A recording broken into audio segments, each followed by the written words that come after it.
Dr. Salima Rehman, first of all, we would like to thank you for taking the time to give us an interview. We know how hard you are working now. United Nations Refugee Agency prized you, your work for treating poor patients in Pakistan. We also want to congratulate and thank you for what you are doing in this difficult time.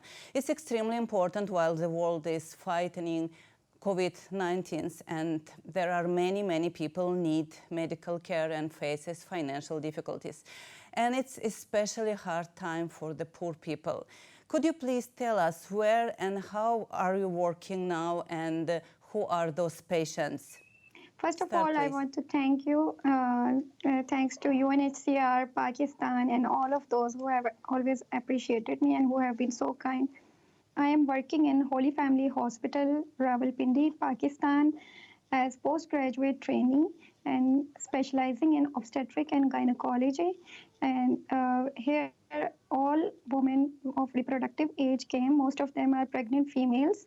And from the larger scale area, many patients come here to get free treatment. How can you describe the current situation in healthcare, and what are the most difficult things for you now? In this current COVID season, most of the patients who came to our hospital are underprivileged and uneducated. We have to educate them regarding healthcare and about the COVID disease. We have to provide them information about proper preventive measures and sanitization and social distancing. Because we are working in an underdeveloped country, so we have to work in limited resources to provide better healthcare services. And do you get worried that treating coronavirus patients puts you at risk? No, I don't get worried, because it's my job to serve humanity, especially in this time of need, to fight against this COVID disease. And Salima, you are native Turkmen from Afghanistan and now have been living in Pakistan. Could you tell us how was your way, when and how you moved to Pakistan? My father has fled war in 1982 of Soviet Union in Afghanistan, and he moved to Sawabi refugee camp. I was born in Sawabi refugee camp in 1991, and I lived here.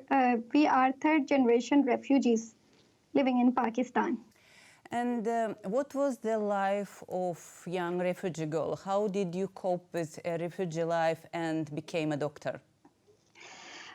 Being refugee and being a girl, I had to face many challenges and obstacles. I had no guidance, and when in our community, girls were supposed to make rugs at their home and to stay at their home, my father invested on my education. He always dreamed of seeing me as doctor. He always supported me and motivated me, and I competed against one seat which was reserved for Afghan refugees in whole Punjab, Pakistan. That was the time when I realized that I am a refugee and rules are not same for me as like natives. So I have to struggle really hard to achieve my goal. As an ethnic Turkmen, do you follow the things are happening in Turkmenistan now? Yes, we all are Turkmen, and we all are following our norms and culture. We also speak Turkmen at our home. And would you like to tell anything to your peers and fellows in Turkmenistan and Afghanistan?